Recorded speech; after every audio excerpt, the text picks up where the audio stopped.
Asset है। Asset का क्या मीनिंग है ये अकाउंटिंग क्वाड्रेंट में? Asset is something which the company owns. Company ons.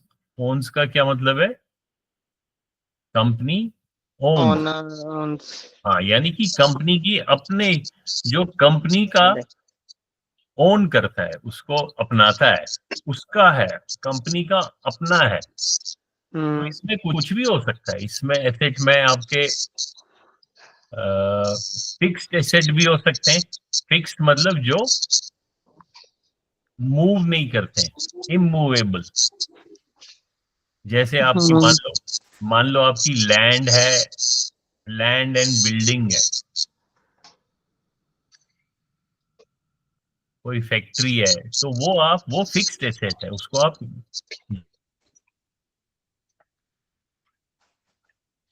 हाँ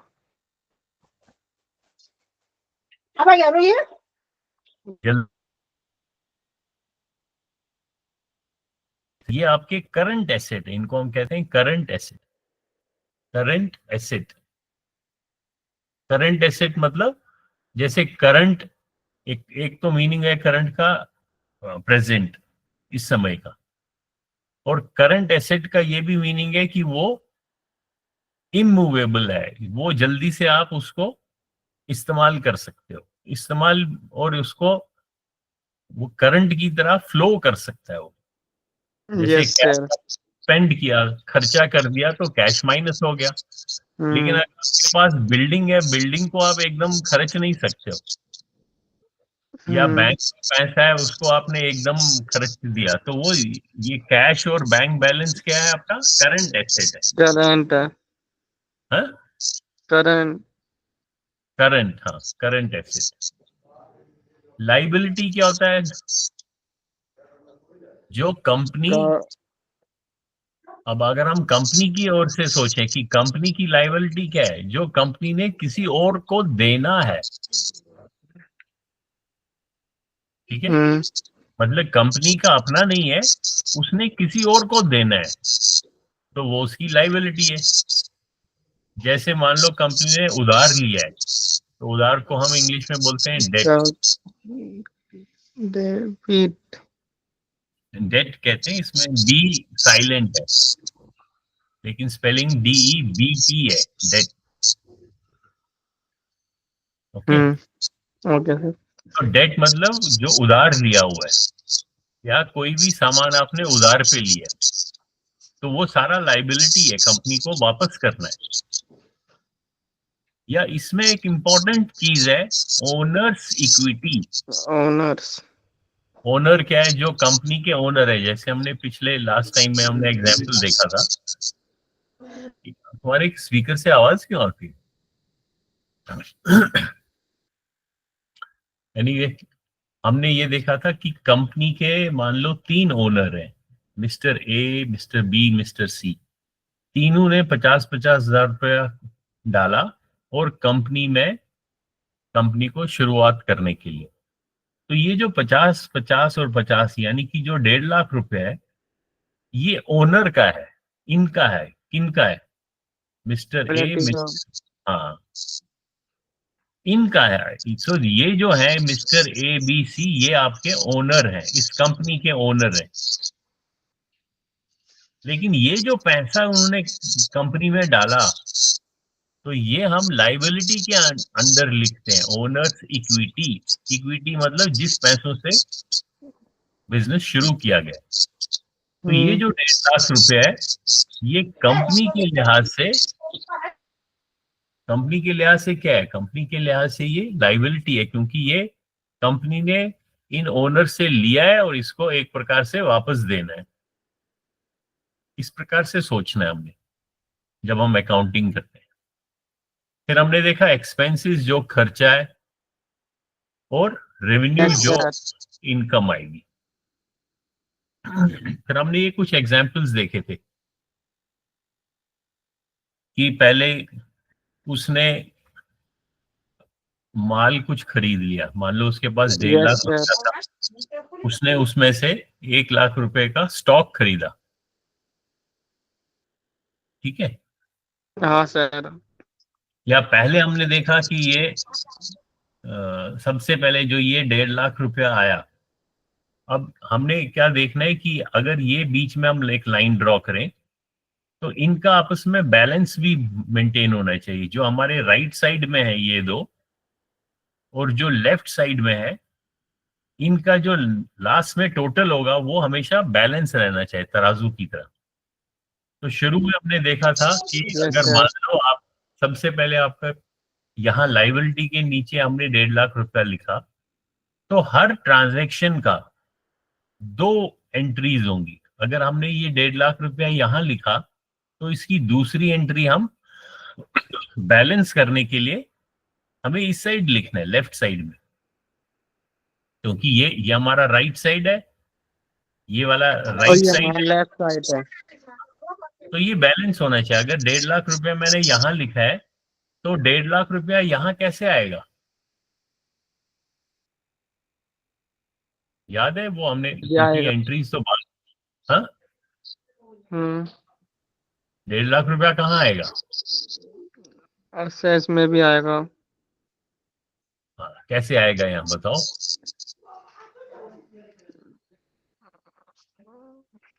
यहाँ पे मान लो इसको मैं मिटा देता हूँ। स्टॉक है ना सर, कुछ भी सामान खरीदा है तो वो हाँ, आएगा।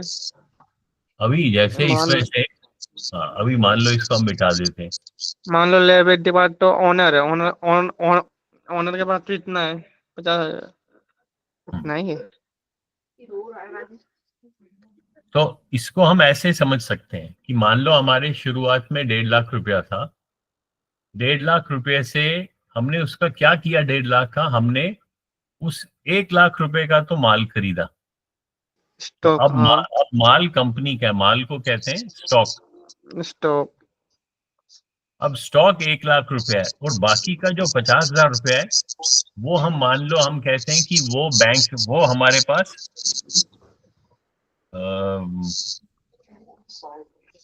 या मान लो पहले, सबसे पहले हम ऐसे भी एक स्टेप अगर और पीछे जाएं, मान लो अभी स्टॉक भी नहीं किया हमने, मान लो हम कहते हैं यहां हमने 1.5 लाख रुपया जो है वो इन तीनों लोगों ने कैश में दिया, नकद यस दिया। सर। तो नकद यहाँ पे कैश में कंपनी के एंट्री हो। पास आ गया, तो हम यहाँ पे लिखेंगे, क्या लिखेंगे? 1,50,000। 1.5 लाख, हाँ, 1.5 लाख मैंने कैश के यहाँ पे लिख दिया। केस में एसेस ठीक है, साइड। अभी बाकी सारी एंट्रीज को हम अगर मिटा दें, हम्म ये सारी एंट्रीज मिटा दें, तो हमारे पास जो कैश आ गया, लेफ्ट साइड में 1.5 है, राइट में भी 1.5 है, तो बैलेंस हो गया। बराबर, हाँ। और 1.5 में से 1,00,000 का सामान आ गया स्टॉक में।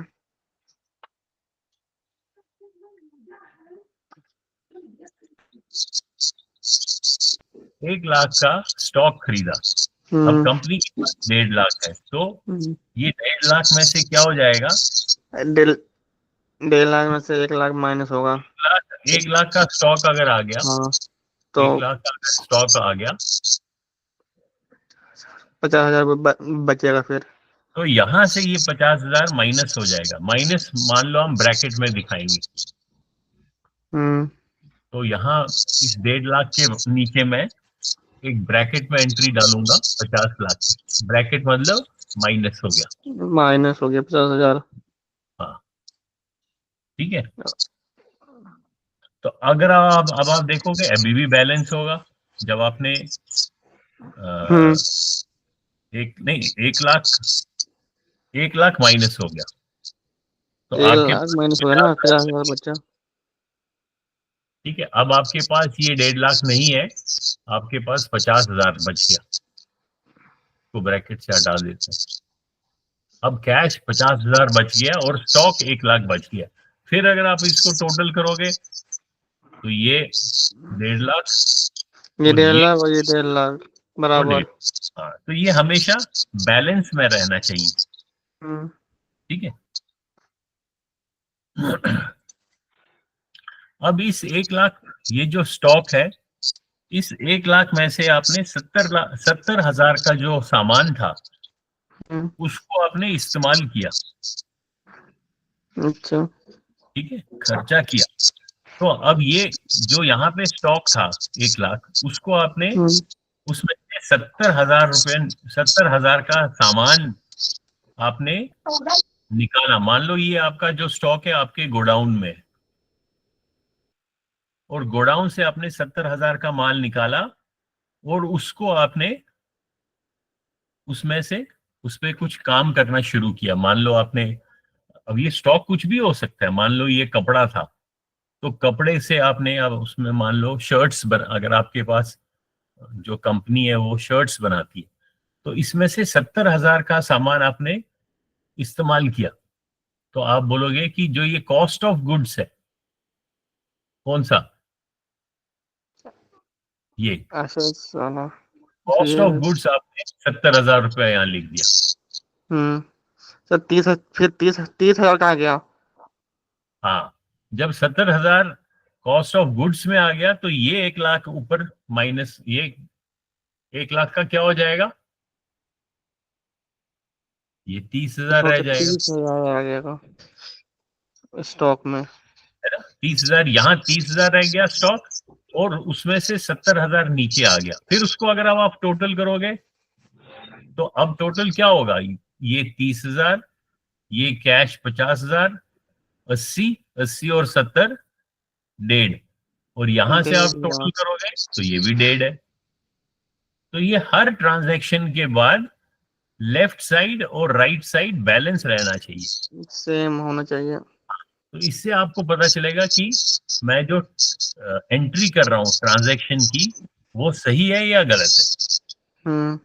जब तक वो टोटल बैलेंस सेम है, दैट मीन्स एंट्री आपकी सही है।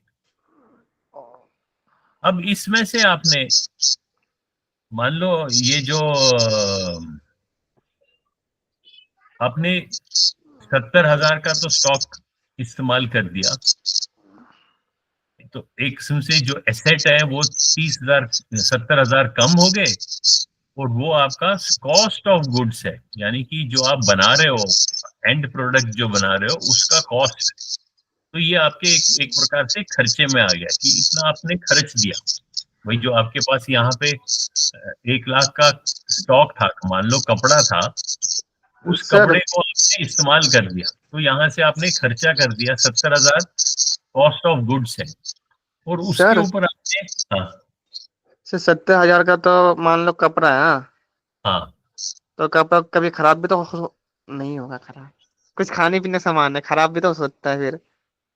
हाँ, वो तो जो ही खाने पीने में खराब हो जाएगा वो अलग बात है, वो हम वो एंट्री कर सकते हैं, वो एंट्री भी कर सकते हैं, उसमें भी 2 ट्रांजैक्शंस होंगी।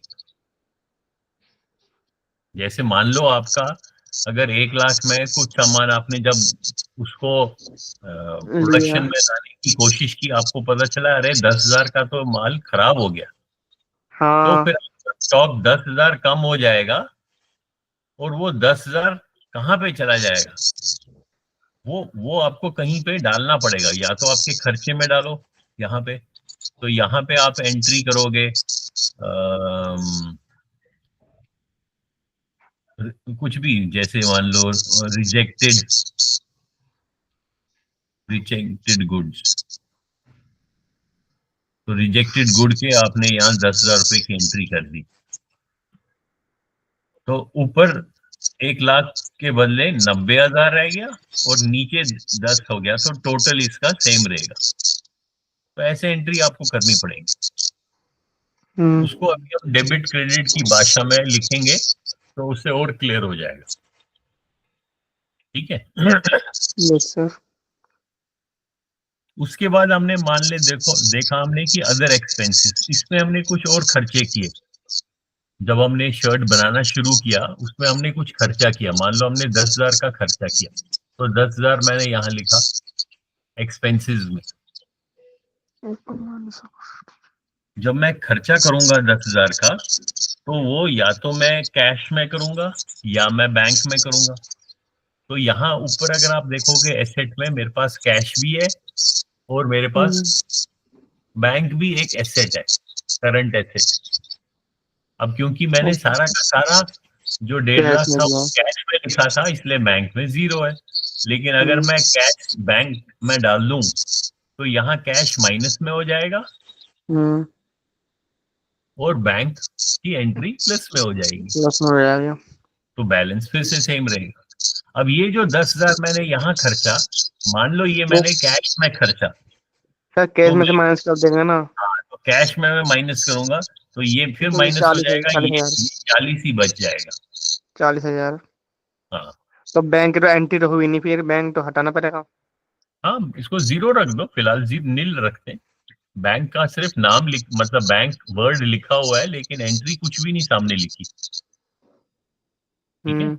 ये हमारा फिर से हम बैलेंस करेंगे तो 30 और 40 70, सत 70 और 70 140 और 10 150। 50, 1,50,000। वही 150 हमारे राइट साइड में भी है, हम्म। तो तो इसका सर मतलब सेल, हमारी एंट्री सही चल रही है। रेवेन्यू नहीं आएगा, सेल में कुछ नहीं आएगा फिर। वो तो अब हम जब भी हम एक एक स्टेप की बात कर रहे हैं तो वो एक एक ट्रांजैक्शन है। लिखो ये वर्ड ट्रांजैक्शन, ट्रांजैक्शन। जैसे हमने ये माल, अभी हमने ट्रांजेक्शन। एक जो भी हम एक एक स्टेप करेंगे, जैसे हमने स्टॉक हम्म। तो 70,000 यहाँ कम हो गए, यहाँ बढ़ गए। फिर हमने तो एक ट्रांजैक्शन हो गया। फिर हमने 10,000 का खर्चा किया तो बैंक में 10,000 रुपये घट गए और यहाँ पे 10,000 की एंट्री हो गई। यस तो सर। इससे ये एक ट्रांजैक्शन हुआ। तो हर ट्रांजैक्शन की हमने 2 एंट्रीज करनी है। हम्म। अभी हम वो बाद में देखेंगे डेबिट किसको करेंगे और क्रेडिट किसको करेंगे। पहले हम ये साथ में क्वाड्रेंट के हिसाब से अपना सोच विचार करेंगे। अब हमने नेक्स्ट ट्रांजैक्शन क्या किया कि हमने ये जो माल जो 70,000 का सामान था उसमें 10,000 हमने खर्चा किया उसको बनाने में, और हमने फिर वो सामान बेचा तो यहाँ रेवेन्यू में आ गया। अब हम्म। हमने कितने का बेचा, मान लो हमने 1,40,000 का बेचा। 1,40,000। हाँ ठीक है।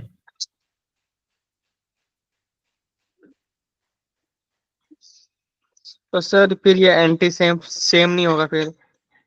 हाँ अभी वही तो सोचना है कि एंट्री सेम कैसे होगा। यहाँ यहाँ पे तो ये 1,40 की जो एंट्री हो गई यानी कि सेल की एंट्री हो गई, इस एंट्री का दूसरा हिस्सा कहाँ पे लिखेंगे हम, वो हमें सोचना है। केस में। हाँ वो डिपेंड करता है कि जो 1,40,000 का सेल हुआ वो वो हमने आप, केस से लिया ना। हाँ नहीं तो वो वही वही डिपेंड करेगा। वो किस पे निर्भर करेगा कि जो आपने सामान बेचा, ये वाली ट्रांजैक्शन, तो क्या ये आपने कैश में बेचा या उधार पे बेचा। या फिर ऑनलाइन लिया। हाँ नहीं मतलब आपको, आप तो कंपनी हो ना, अभी हम लेने की बात नहीं कर रहे हैं, हम तो कंपनी के विचार से सोच रहे हैं। कंपनी तो बेच रही है, हम्म। तो हम कंपनी की ओर से दिमाग में सोचेंगे कि कंपनी ने इस सामान को बेचा, बाहर चला गया। तो ये जब ये इतना माल हमने बेचा तो उसके बदले में हमें क्या आया, हमें मतलब कंपनी को प्रॉफिट। प्रॉफिट तो बाद में आएगा। लेकिन आपने, मान लो मैं कंपनी हूं, मैंने तुम्हारे को 1,40,000 का सामान बेचा, तो आप मेरे को क्या दोगे। केस। हाँ कुछ या तो कैश दोगे या आप बोलोगे कि मैं 1 महीने के बाद दूंगा। हम्म। लेकिन ट्रांजैक्शन तो आज हुई ना। सर उधार वाली एंट्री तो नहीं होती शायद। नहीं क्यों नहीं होती है, वही तो मैं दिखाना चाहता हूँ। अब इसमें दो दो कंडीशंस देखते हैं। मान लो मैं जब मैं कहता हूँ मैं हूँ कंपनी, ठीक है, तो मान लो कंपनी का नाम है ABC। हम्म। अब मैं ABC हूँ, मैंने क्या किया, मैंने ये जो सेल था, मैंने जो ये बिक्री की, ये मैंने किसी को बेची। मान लो ये मैंने राशिक को बेची या किसी को बेची। मान लो ये सामान मैंने बेचा, कोई है मिस्टर, या कंपनी का नाम है XYZ, ये कंपनी यस का नाम। मैं ABC हूँ। ABC ने XYZ को 1,40,000 का सामान बेचा। तो जो बेचा। ही बेचा, एक ट्रांजैक्शन हो गई। आज बेचा, आज मान लो कोई डेट है, यहाँ तो डेट लिखूंगा मैं, यहाँ पे नहीं, वैसे मैं लिख रहा हूँ। तो आज की ट्रांजैक्शन को मैं कैसे एंट्री करूं, दो एंट्री कैसे करूंगा? जो ये 1,40,000 का सामान बेचा मैंने, तो मैंने यहाँ रेवेन्यू के आगे तो एंट्री कर दी, इसकी दूसरी एंट्री कहाँ पे होगी? सोचो।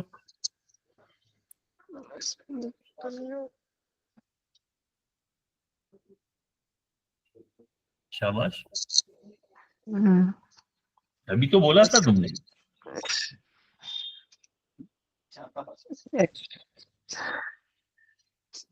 भाई जब मैं उसको बेचूंगा तो उसके बदले क्या मिलेगा मेरे को? कैश। हाँ, तो कैश की एंट्री करो ना। हाँ कैश में होगा। तो वो कहाँ पे आएगी एंट्री? SS side, SS. हाँ, लिखो वहां पे, कॉपी में लिखो बेचे।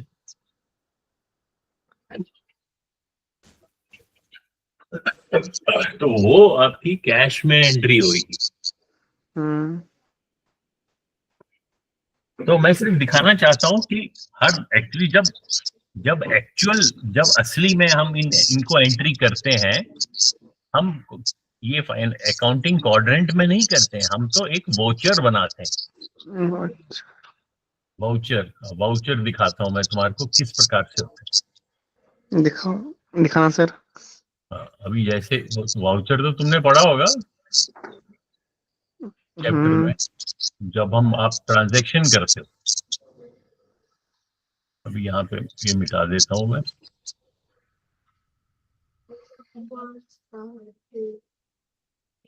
आजकल तो सारा कंप्यूटर पे होता है, तो आजकल वो कंप्यूटर पे ही वाउचर जनरेट होता है। लेकिन मान लो हम कंप्यूटर पे नहीं करें, हम एक वाउचर बनाए,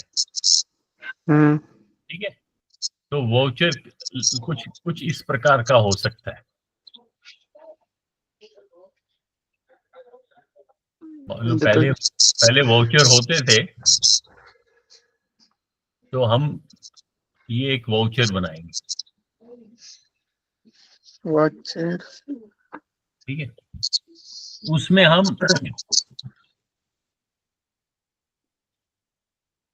हम उसमें यहाँ पे मान लो डेट लिख सकते हैं, क्योंकि जब भी ट्रांजैक्शन होगी हमने उस वाउचर को फिल करना है। तो उसके दो हिस्से होंगे, एक सर ये होगा, तो बैंक में भी होता है। हाँ बैंक में भी होता है। उसको आप ऐसे ऐसे हिस्से बनाओ, यानी कि एक लेफ्ट साइड में, एक राइट साइड में, या उसको आप ऊपर नीचे भी हिस्से बना सकते हो, ऐसे दो यस सर, हिस्से। जैसे कि बैंक में जब आप पैसा जमा करते हैं ना, तब भी ऐसे हाँ बिल्कुल, दो वाउचर होते हैं। तो बैंक में आप अगर देखोगे, मान लो उसका ऐसा वाउचर होगा कुछ, कि ऊपर ऊपर यहाँ पे लिखा होगा डेबिट, और यहाँ पे लिखा होगा क्रेडिट, और यहाँ पे आपका मान लो अमाउंट होगा, कितना अमाउंट चाहिए। ठीक है? तो हर ट्रांजैक्शन का, every transaction every transaction every transaction transaction यानी कि जो भी आप फाइनेंशियल या जो भी आप ट्रांजैक्शन करोगे, लेन देन, हर लेन देन का, every transaction has column. Double entry, उसकी दो बारी एंट्री की जाएगी। अब उदाहरण के तौर पे मान लो यही एंट्री है। कौन सी एंट्री है कि आपने यहाँ मैं वाउचर एंट्री, यहाँ पे मैं एंट्री लिखता हूँ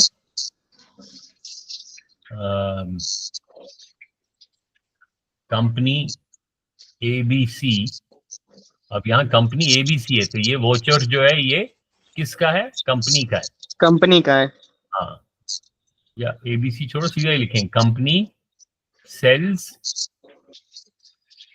गुड्स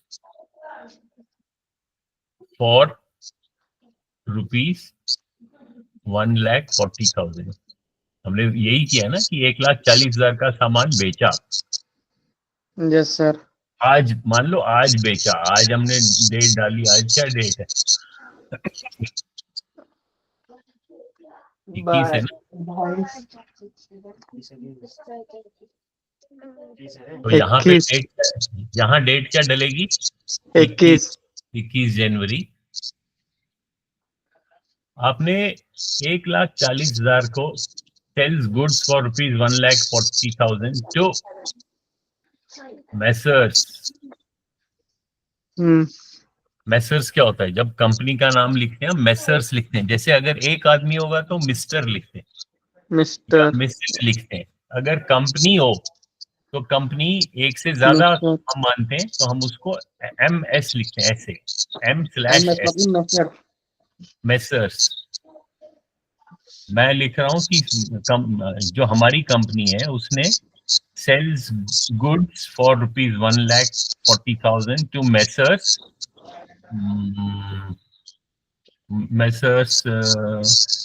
कुछ भी रख, मान लो हम लिखें अशोक ट्रेडिंग। ठीक है, अशोक ट्रेडिंग एक कंपनी का नाम है। उसको मैंने 1,40,000 का सामान बेचा। अब जो ये ट्रांजैक्शन है ये वाली, यस इसकी सर। 2 एंट्री होनी चाहिए। यहाँ पे एक एंट्री होगी, यहाँ पे एक एंट्री होगी। 2 एंट्री हाँ, डेबिट और क्रेडिट में। अब जब मैंने आज 21 तारीख को सामान बेचा तो आज दिन के आखिर में मैं देखूंगा कि इसको मैं कैसे, इस ट्रांजैक्शन की एंट्री कैसे करूंगा।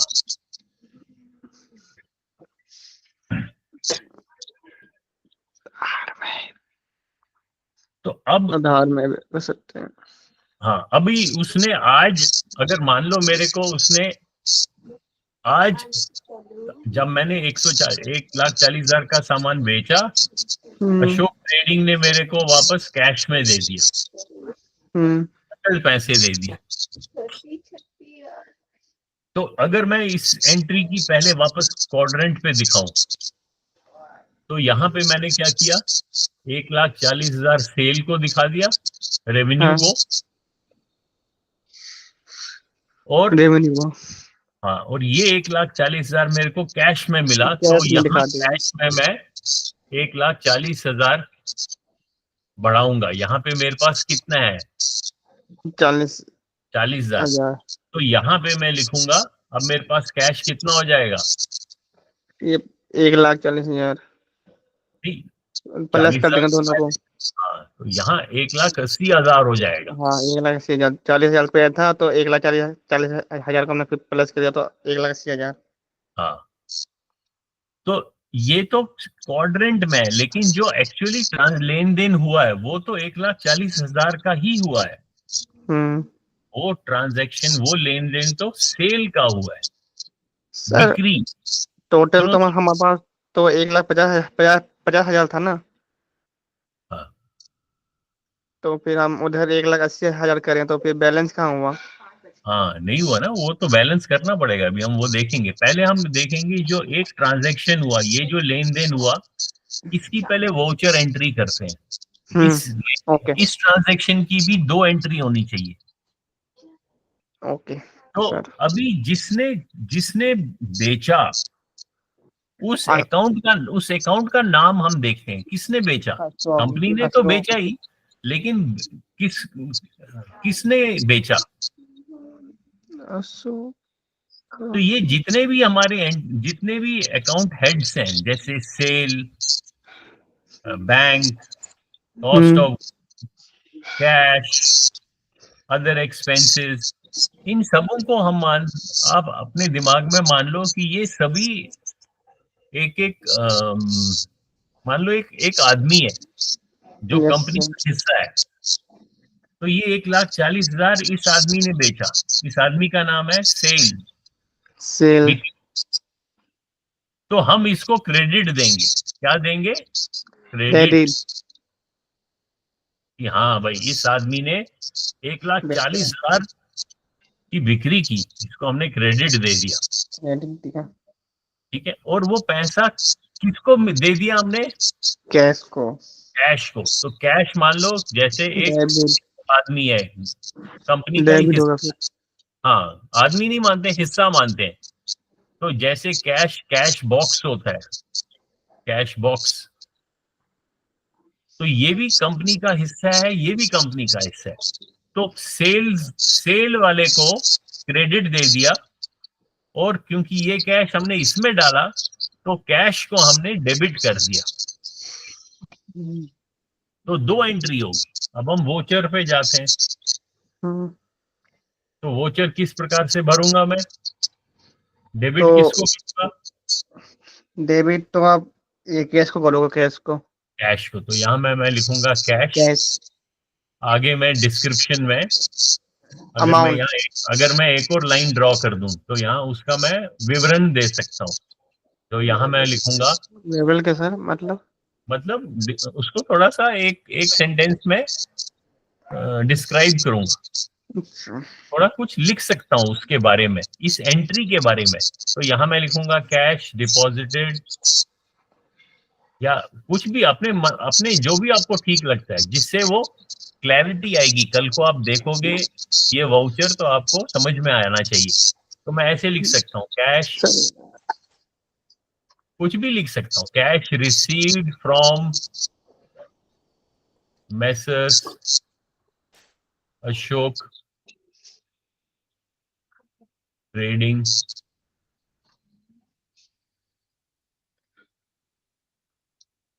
अगेंस्ट बिल नंबर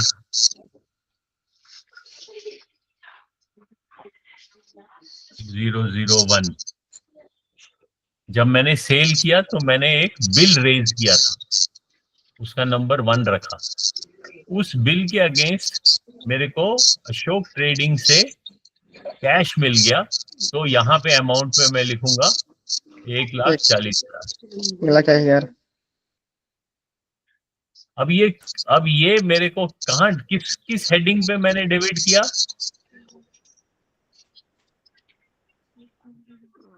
कैश में, कैश में। तो क्रेडिट किसको मिलेगा? सेल को, सेल को, डायरेक्टली सेल को दे सकता हूं मैं, सेल। तो यहाँ पे मैं डिस्क्रिप्शन में लिखूंगा बिल। ये याद रखने के लिए मैं लिख सकता हूँ वाइड बिल नंबर 001। ब्रैकेट में ये भी लिख सकता हूँ अगर मेरी मर्जी है, अशोक ट्रेडिंग। वैसे तो यस सर, उसका नाम ऊपर तो लिखा ही हुआ है अशोक ट्रेडिंग। दोबारा लिख देंगे। मर्जी है मेरी कितना मैं उसको क्लियरली लिखना चाहता हूँ। तो ये मेरा एक वाउचर बन गया। ये एक क्या होगा? वाउचर का मैं नंबर भी लिख सकता हूँ। जैसे मैंने बिल का नंबर लिखा है, 001, वाउचर का नंबर भी लिख सकता हूँ। मान लो इसका नंबर मैंने लिखा वाउचर 21, या वाउचर नंबर 001, या कुछ भी, जो मर्जी। यस तो सर, सिर्फ ध्यान ये देना है कि हर ट्रांजैक्शन का 2 एंट्री है। कैश को मैंने डेबिट किया क्योंकि यस सर, कैश को वहां डिपॉजिट किया, और सेल को क्रेडिट किया। क्रेडिट क्या, अब अगर अब इस एंट्री को मैं 2 बारी दिखाता हूं, मान लो यही एंट्री मैंने अब फिर से एक वाउचर बनाने की कोशिश करता हूं। अब मैं आप तुम्हारे से पूछूंगा,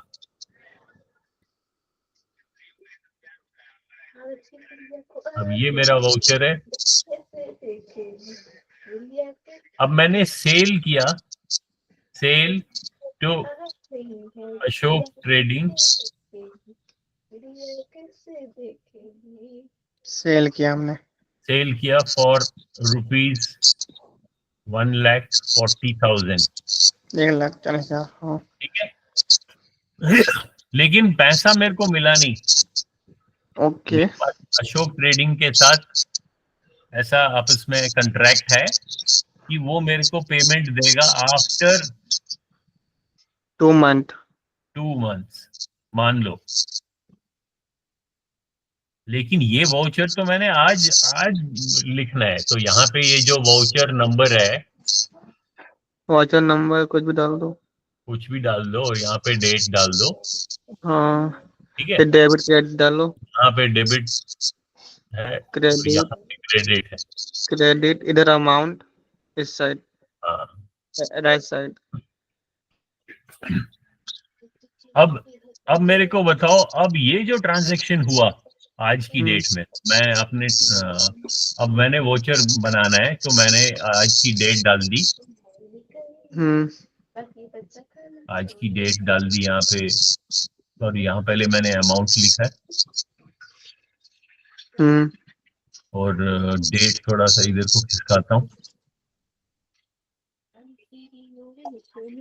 तो मैंने वाउचर कैसे भर दिया, आज की डेट डाली।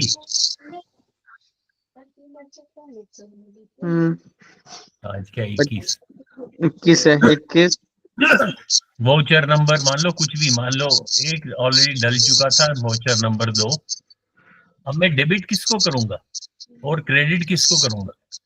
सर डेबिट आप करो, पहले क्योंकि क्रेडिट सेल। सोचो, जैसे हमने ऊपर वाउचर देखा था, क्रेडिट हमने सेल्स को किया था, हाँ, तो क्रेडिट तो उसी को मिलेगा, क्योंकि सेल उसी ने मेरा मतलब है, किसने?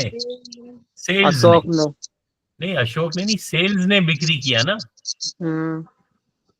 तो वो तो मैं यहाँ ही वैसे ही लिखूंगा, मान लो बाय बिल नंबर 001, तो यहाँ लिख दिया 1,40,000। अब डेबिट किसको करूंगा?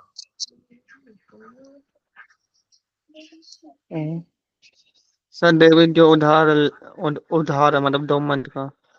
हाँ, तो किसको उधार पे दिया है मैंने? अशोक को। तो हाँ, अशोक क्रेडिट 2 मंथ तो यहाँ पे आफ्टर। मैं लिखूंगा डेबिट, एक अशोक ट्रेडिंग का मैं अलग से एक अकाउंट खोलूंगा, अशोक ट्रेडिंग। Yes sir. तो यहाँ पे फिर से मैं लिखूंगा जो भी मैं लिख सकता हूँ, goods sold wide bill number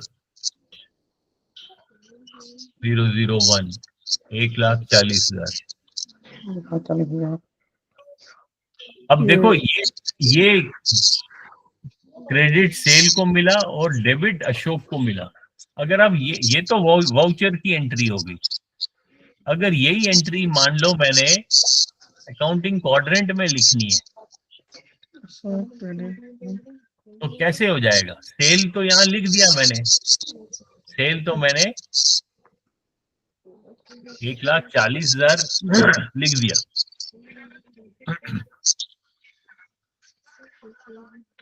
अब ये 1,40,000 मेरे को अभी मिलना है। जैसे टाइम पूरा गया है ना। हाँ? टाइम पूरा गया, 2 मंथ हो गए। हाँ, नहीं 2 मंथ तो है, लेकिन अगर मैं आज की डेट में 25 तारीख को, सॉरी 21 तारीख को 21 तारीख को। तुम्हारा ये देखना चाहता हूँ अकाउंटिंग क्वाड्रेंट, तो इसमें मेरे को दिखना चाहिए, बैलेंस भी हो जाना चाहिए। आज के दिन के आखिर में वोचर एंट्री तो मैंने कर ली, उसके बाद मैं ये अपना जो मेरा ट्रेडिंग अकाउंट है इसको देखना चाहता हूँ। तो सेल की एंट्री तो यहाँ दिख रही है, लेकिन जो अभी मैंने उधार पे मैंने सामान बेचा लेकिन पैसा आया नहीं,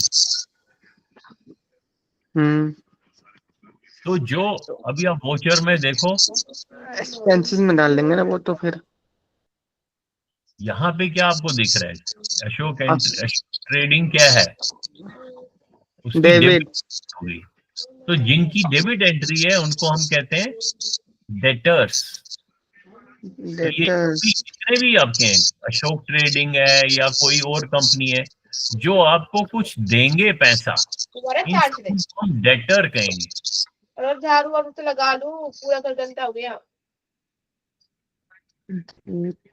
डेटर्स। और अगर हम अगर हमने किसी को पैसा देना है तो उनको हम क्रेडिटर बोलेंगे। हाँ। 2 बजे आया। तो यहाँ पे अब यहाँ पे अब जितने भी डेटर्स हैं जिन्होंने पैसा देना है, तो वो पैसा तो एक प्रकार से एसेट ही है, वो पैसा तो हाँ। आएगा, लेकिन वो बाद में आएगा।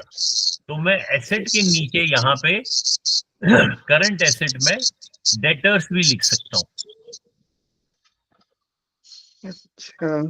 Debtors debtors. में कई सारे हो सकते हैं, उन सबों का टोटल मैं यहाँ पे लिख सकता हूँ। जैसे अभी 1,40,000 जो बेचा, वो पैसा आया नहीं, तो मैं अभी वो डेटर्स, सब डेटर्स में है। हाँ, डेटर्स के नीचे मैंने लिखा 1,40,000। 40,000। 1,40,000, तो ये बैलेंस हो गया। एक एंट्री लेफ्ट में हो गई, एक राइट में हो गई। ये सब सेम हो गया फिर तो। जैसे यहाँ पे लेफ्ट और राइट में एंट्री होगी, इसी प्रकार से वाउचर में भी एक डेबिट एंट्री होगी और एक क्रेडिट एंट्री होगी। सर वो आ गया तो फिर उसे क्या लिखेंगे फिर उसको फिर से वापस एंट्री करनी पड़ेगी। अब मान लो, जैसे कि अभी आया नहीं है तो हमने हमने उसे डेटर्स लिखा। हाँ, अब जब आ मतलब गया तो उसे फिर क्या लिखेंगे? हर दिन के आखिर में केवल वाउचर को ही फिल करेंगे। बार बार हम अकाउंटिंग क्वाड्रेंट को या जो हमारा ट्रेडिंग अकाउंट है उसमें एंट्री नहीं करेंगे। ये वाउचर एंट्री जब हम डालेंगे, ये ऑटोमेटिकली वहां पे जब भी हम उसको बैलेंस करना चाहेंगे, वो मान लो हर महीने के आखिर में होगा, या हर 3 महीने के बाद होगा, या हर 6 महीने के बाद होगा, या हर साल के बाद होगा, लेकिन वाउचर एंट्री तो हर दिन होनी चाहिए। जो ही एंट्री हो गई, आपका वाउचर भरना चाहिए। अब मान लो, यस सर।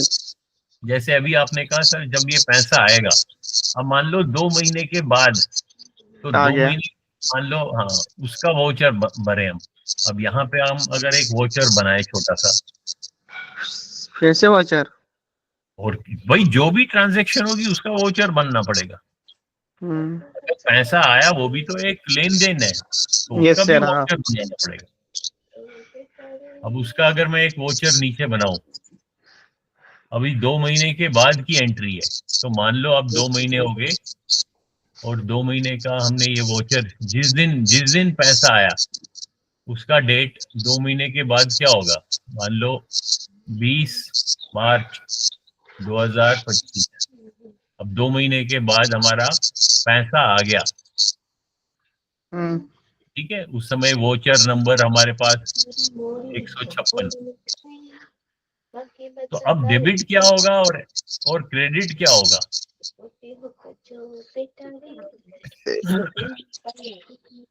पहले हमने डेबिट किसको किया था, ऊपर देखो। अशोक। हाँ, तो अब ये अगर अशोक को पहले हमने डेबिट किया था, तो अशोक को अब हमने क्रेडिट करना पड़ेगा, क्योंकि उन्होंने पैसे दे दिए। तो सर फिर सेल कहाँ गया फिर? सेल हट जाएगा। सेल तो ऑलरेडी आ गया ना, सेल तो ये रहा, सेल तो ऑलरेडी आ चुका है। हाँ। लेकिन ये एंट्री जो है, ये डेबिट एंट्री है। इस सेल को क्रेडिट एंट्री ही रहने देते हैं, मैं दिखाता हूं अभी। तो ये अशोक ट्रेडिंग को मैंने क्रेडिट दे दिया, तो यहाँ पे मैं क्या लिखूंगा, क्रेडिट को इसको लिखूंगा। सर अशोक तो क्रेडिट हो गया हमारा, तो डेबिट में फिर क्या आएगा? अशोक ट्रेडिंग को क्रेडिट किया, और यहाँ पे मैं डिस्क्रिप्शन में लिख सकता हूँ रिसीव्ड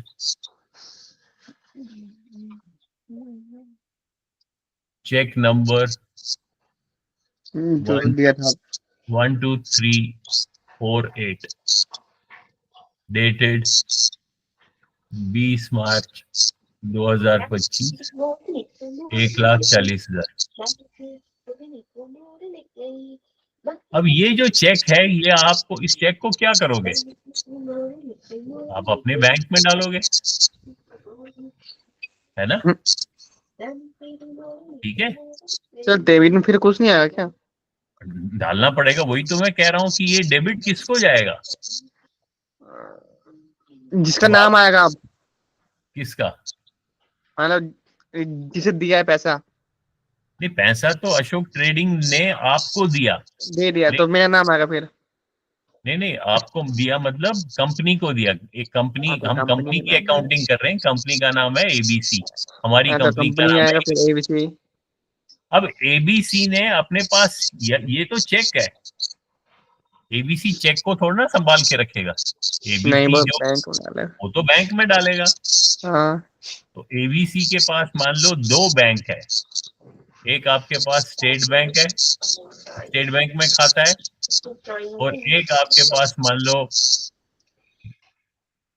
कौन सा बैंक, बताओ? कुछ सेंट्रल बैंक मान लो। मान लो सेंट्रल बैंक।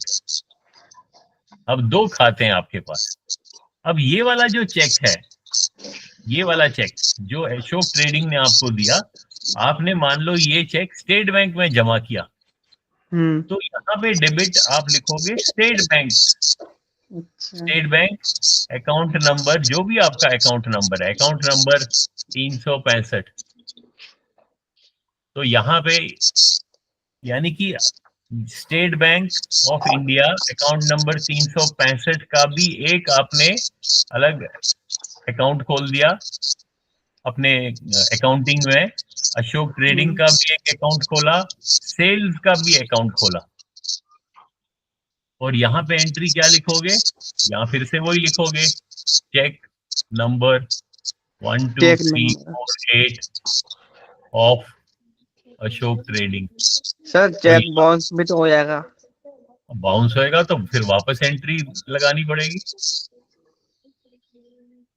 आज आपने डिपॉजिट किया तो आज की आपने ये एंट्री कर ली। अगर 2 दिन के बाद पता चला कि ये बाउंस हो गया, तो इस एंट्री को उल्टा करना पड़ेगा, फिर एक वाउचर भरना पड़ेगा। सर वो चेक दोबारा देगा? वो बोलेगा कि मैंने तो दे दिया था, अब तुम्हारी मर्जी कि बाउंस नहीं हुआ नहीं, कुछ भी ऐसे हुआ तो वो ना तो बोल अब सकते। तुम जानो। वापस बाउंस, बाउंस होने का मतलब ही है कि उसके खाते में पैसे नहीं थे, इसलिए उसने सिर्फ चेक दे दिया। वो तो फ्रॉड हो जाती है, उसके लिए तो आजकल केस हो जाता है। अगर चेक आपकी किसी की बाउंस हो जाए, उसपे तो वो किया जा सकता है, कोर्ट में केस किया जा सकता है। यस वो तो अलग बात है, उसको भूल जाओ। अभी हम सिर्फ अकाउंटिंग समझ रहे हैं। Yes sir. यानी कि हर ट्रांजैक्शन की ये जो है, ये एक एंट्री है। एंट्री, एंट्री मतलब आपने अपनी अकाउंट बुक्स में एक एक एंट्री डाली। और यहाँ आपने अकाउंटिंग में, अरे आपने हर, जो भी ये हेड बनाया, अकाउंटिंग हेड, इसको हम कहते हैं, इसका हम एक लेजर बनाते हैं। लेजर पढ़ा है? यस सर पढ़ा है लेजर। हाँ, तो लेजर क्या होता है? खाता। खाता। लेजर, LED, इसमें डी साइलेंट है, ये बड़ा चक्कर है, कोई वर्ड डी साइलेंट है। Ledger ledger. स्पेलिंग्स लेकिन याद रखने आपको। लेजर का मतलब है खाता। खाता। अब ये लेजर, हर जो भी ऊपर आपके अकाउंट, जो भी हेड थे, एक हेड था आपका Ashok trading, state bank of India account number 365। दूसरा खाता है आपका सेल्स, ठीक है। तीसरा खाता है आपका कैश, ये कैश। ये सारे वो सब आपको, उसमें एंट्री होगा। हाँ, हर एक एंट्री वाउचर के इसमें बाद होगा। आपके लेजर में चली जाएगी। यानी कि लेजर में हर, मान लो अब तो कंप्यूटर में होता है, पहले एक लेजर का एक किताब होती थी, जैसे ये किताब है। तो जब आप इस किताब को खोलते थे, हर पन्ने पे अलग अलग खाता होता था। मान लो ये खाता SBI अकाउंट नंबर 365, ये इसका लेजर अकाउंट है अशोक ट्रेडिंग। फिर अलग पन्ने पे खाता होगा जिसपे लिखा होगा सेल्स। ठीक है, तो हर खाता, हर लेजर अकाउंट का क्या शक्ल होगी, उसकी इस प्रकार से कुछ शक्ल होगी। ले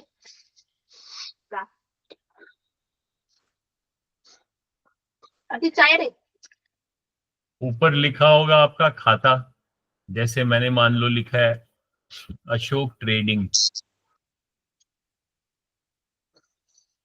तो अशोक ट्रेडिंग का एक लेजर अकाउंट है।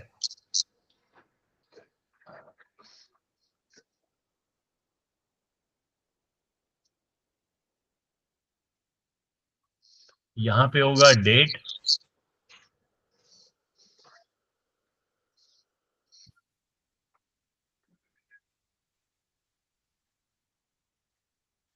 यहाँ पे होगा अमाउंट, बीच में पार्टिकुलर होगा। यहाँ पे मैं लिख सकता हूँ डिस्क्रिप्शन। डिस्क्रिप्शन मतलब उसका विवरण, उसको डिस्क्राइब किया है। अब देखो इसकी एंट्रीज की कैसी एंट्री होगी। देखो अब फिर अब आपको यहाँ एंट्री कहाँ से मिलेगी, लेजर में एंट्री कहाँ से मिलेगी, फ्रॉम योर वाउचर। जो अलग अलग वाउचर्स हैं उनकी एंट्री खाते में जाएगी। अब ऊपर वाउचर देखो, पहला वाउचर, पहला था हमारा ये कैश। इसको नहीं, इसको भूल जाओ। पहले हम इस जो अशोक ट्रेडिंग का खाता है, इस वाउचर, ये जो वाउचर है इसमें तो अशोक ट्रेडिंग का नाम ही नहीं है। एक कैश है और एक सेल है, तो ये एंट्री तो नहीं होगा, नहीं होगा। अब दूसरा वाउचर है, voucher number 2। Ashok to sale. हाँ, अब यहाँ पे देखो अशोक ट्रेडिंग का ये डेबिट है। ठीक है, तो हम यहाँ पे अशोक, यहाँ पे आपका एक प्रकार से एंट्री भी दो टाइप की होगी। हर खाते में डेबिट एंट्री होगी और क्रेडिट एंट्री होगी। तो आप यहाँ लिख सकते हो, जैसे इसको हम अमाउंट दो बनेगा फिर। हाँ, इधर ही एक लाइन लगा सकते हैं यहाँ। हाँ, अमाउंट के नीचे दो लाइनें होंगी। ठीक है सर, अमाउंट दो होगा, एक तो डेबिट वाला और क्रेडिट वाला। हाँ, वही कर रहा हूँ मैं। अमाउंट के नीचे हम दो, एक डेबिट एक क्रेडिट। ठीक है, तो और इसमें हम फिर ऐसे मान लो हम कुछ लाइन लगा सकते हैं। पहली एंट्री किस डेट की होगी, तो वाउचर पे डेट देखो 002। हाँ 002। ये तो वाउचर नंबर है और डेट है 21 जनवरी का। तो और बिल नंबर 001, अमाउंट 40। तो ये सारी चीजें हम लेजर में खुद ही चले जाएगा। अब आजकल कंप्यूटर है तो वो ऑटोमेटिकली चला जाता है, लेकिन अगर आपको करना है तो आप कैसे करोगे एंट्री। आप यहाँ पे लिखोगे 21 जनवरी, डिस्क्रिप्शन में लिखोगे बाय, या तो बाय नहीं आएगा, 2 आएगा है, बाय नहीं आएगा। वाउचर नंबर क्या था, 2। तो यहाँ पे हम लिखेंगे बाय वाउचर नंबर 2। अभी डेबिट एंट्री होगी या क्रेडिट एंट्री होगी, तो ऊपर देखो अशोक वाउचर, अशोक, ये जो वाउचर नंबर 2 है इसमें अशोक ट्रेडिंग को डेबिट किया गया है, तो यहाँ पे भी ये डेबिट एंट्री होगी। अशोक के आगे हम लिखेंगे 1,40,000, डेबिट के नीचे लिखेंगे। सर हमने बाय क्यों लिखा, पहले ये बताओ। बाय लिखो या कुछ लिखो, उसका कुछ नहीं है इतना। वो बाय और टू आपको पढ़ाया गया होगा, बाय क्या होता है और टू क्या होता है। Yes sir. हाँ, उससे कोई फर्क नहीं पड़ता है, वो वैसे याद रखने के लिए। बताओ क्या पढ़ा है। सर बाय तो कैरी साइड में जाएगा टू। है? सर बाय तो कैरी साइड में होता है और टू डेबिट अच्छा, साइड में और होता है। 2 होता है डेबिट साइड में। हाँ, तो फिर अगर क्योंकि ये डेबिट है तो 2 लिखो। वो बात सही है, मुझे याद नहीं है, मैं तो सिर्फ कंसेप्ट समझा रहा हूँ। तो यहाँ आप यस 2 लिखो, टू वाउचर नंबर 2, अमाउंट 140। अब जब आपने वाउचर की लिखी तो दोनों, जैसे आपने वाउचर नंबर 2 लिखा तो अशोक ट्रेडिंग को तो आपने लेजर में एंट्री डाल दी ये वाली। अब अब सेल सेल, डालना है। तो सेल का भी आपको एक अलग खाता बनाना पड़ेगा। जैसे ये लेजर अकाउंट अशोक ट्रेडिंग का है, ऐसे ही आपका यहाँ पे एक अलग खाता किसका होगा? सेल का। सेल का। तो वो जो वाउचर है, वो वाउचर की 2 एंट्री जाएगी, एक अशोक सर ट्रेडिंग के उसमें नहीं हो लेजर सकता है, अकाउंट। उसमें नहीं हो सकता है क्या सेल का? इसमें इसी में ये जो आपने वॉचर वाला किया, वॉचर टू 1,40,000। यहाँ सेल नहीं डाल सकते ना। यहाँ हमें सिर्फ अशोक की एंट्री डालनी है। तो सर वो तो अशोक में आ रहा है, तो सेल। तो सेल के लिए अलग अलग, सेल का अलग खाता होगा ना। अच्छा। अगर हम देखें सेल का, यहाँ पे मैं एक और पन्ना खोलूंगा अपनी किताब में, खाता, उसमें अलग एक हमारा ऐसा ही एक होगा, ऊपर लिखा होगा सेल। Yes sir. उसमें भी हमारे पास ऐसे ही डेबिट क्रेडिट होगा, सेल का होगा, हाँ। डेट होगा।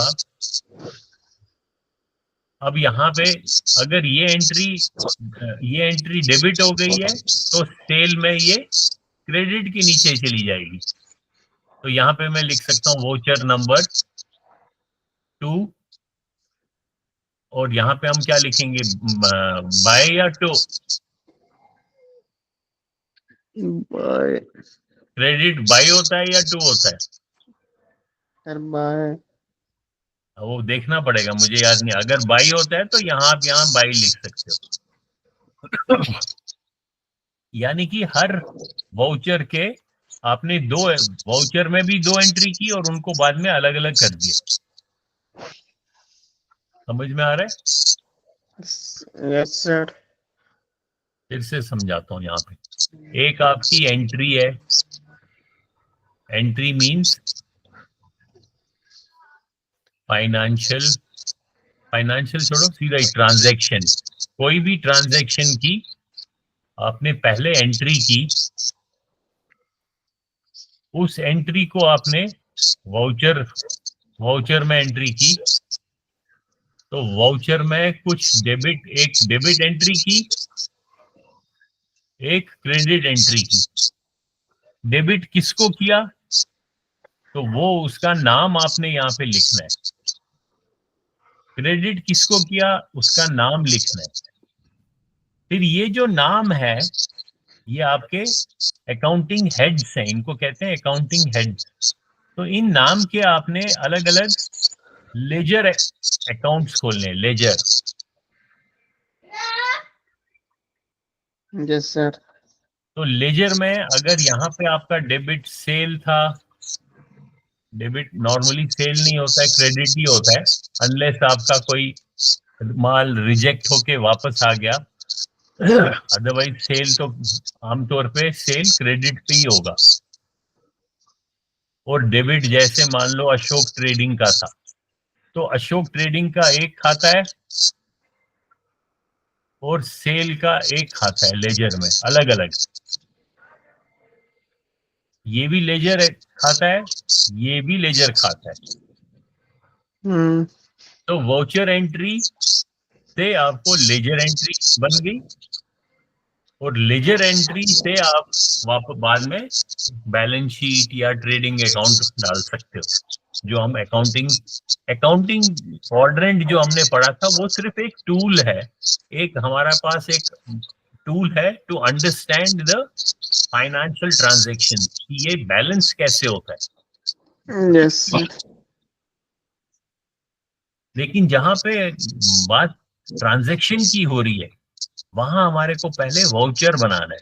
हर ट्रांजैक्शन का वाउचर बनेगा, वाउचर से लेजर अकाउंट बनेगा, और वहां से फिर हमारे को ट्रेडिंग अकाउंट या बैलेंस शीट बन सकता है।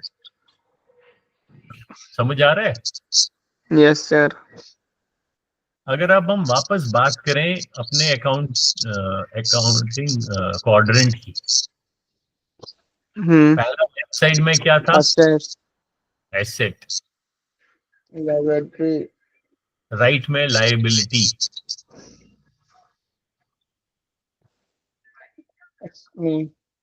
Expenses, expenses income, and income. Income का एक और वर्ड है रेवेन्यू। रेवेन्यू।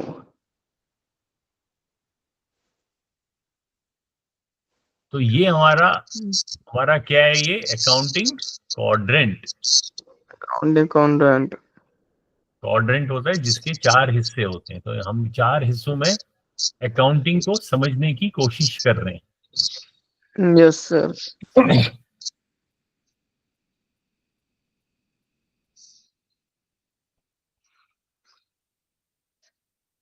अगर आप अब ये जो 4 हिस्से हैं इनको आप ध्यान से, जब ये कब बनाए जाते हैं? ये हर दिन नहीं बनाए जाते हैं।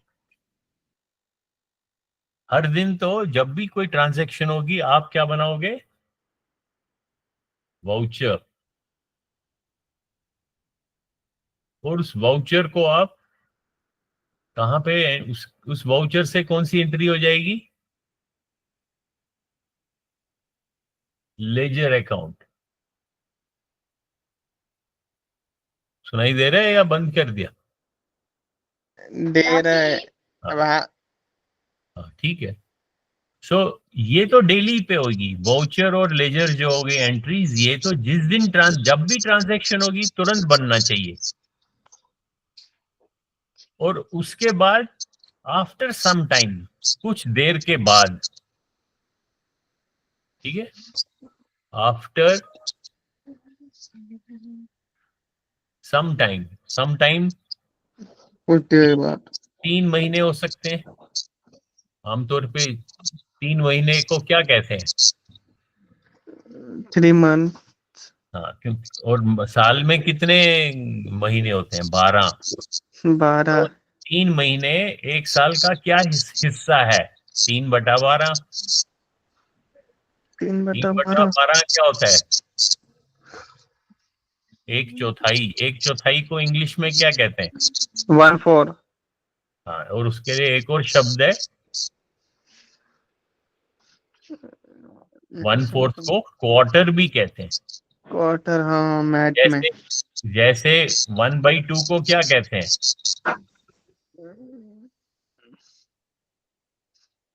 हाफ। हाँ।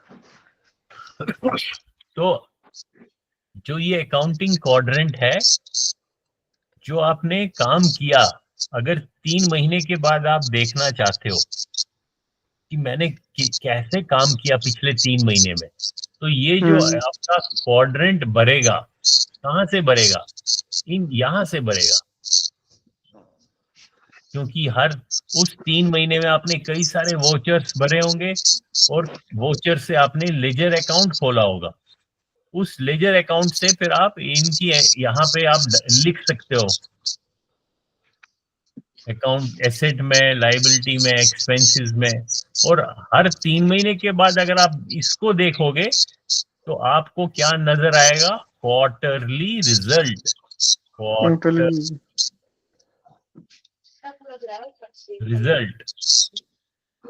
रिजल्ट मतलब जैसे आपने हर 6 महीने का रिजल्ट होता है, हर साल का होता है, इसी तरह क्वार्टरली रिजल्ट भी हो सकता है कि पिछले 3 महीने में हमने क्या काम किया।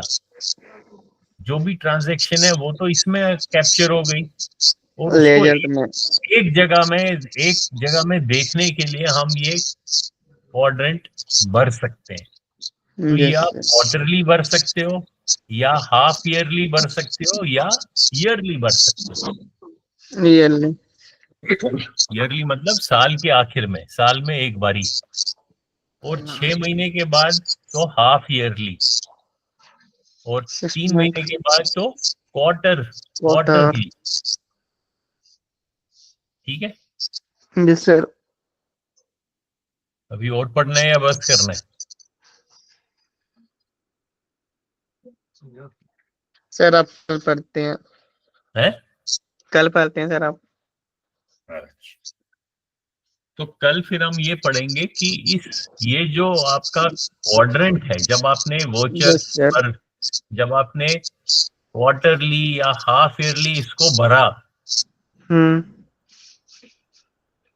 ठीक है, ये सारी एंट्रीज आखिरकार वोचर से लेजर में गई, लेजर से इस क्वाड्रेंट में भरा आपने इन फॉर्म ऑफ रिजल्ट। तो उसको कैसे हम अंडरस्टैंड करते हैं? Yes sir. इसको हम जब हम उनको हम कोई स्टेटमेंट्स निकालते हैं, उनको हम कहेंगे फाइनेंशियल स्टेटमेंट्स। Financial statement.